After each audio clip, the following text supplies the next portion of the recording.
દાંતા મામલતદાર કચેરી ખાતે આશા ફેસિલેટર બહેનો રજૂઆત કરવા પહોંચી પગાર સહિતના વિવિધ પ્રશ્નો મામલે મામલતદારને આવેદનપત્ર આપ્યું।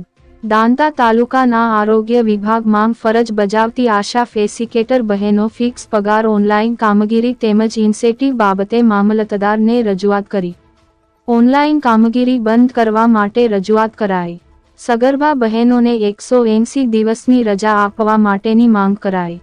પગાર ઓછો મળતો હોય ફિક્સ પગાર કરી અને સરકારના ધારા ધોરણ મુજબનું ઇન્સેન્ટિવ ચૂકવવા માટે માંગ કરી। અમે અહીંયા આવેદનપત્ર આપવા આવ્યા છીએ અમારી માંગો માટે।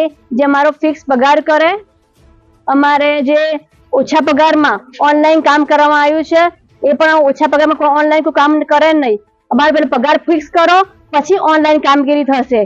અને બીજું કે અમારે જે ઇન્સેન્ટિવ જે 1000 રૂપિયા આવે છે એ પણ ટાઈમસર મળતું નથી। અમારા જે પગાર ફિક્સ કરીએ છીએ અમારે પગાર કપાય છે અને ઉપરથી જે 2000 મળે છે એ પણ 6-7 મહિને મળે। એને પગારનું કોઈ નક્કી ઠેકાણું નથી હોતું।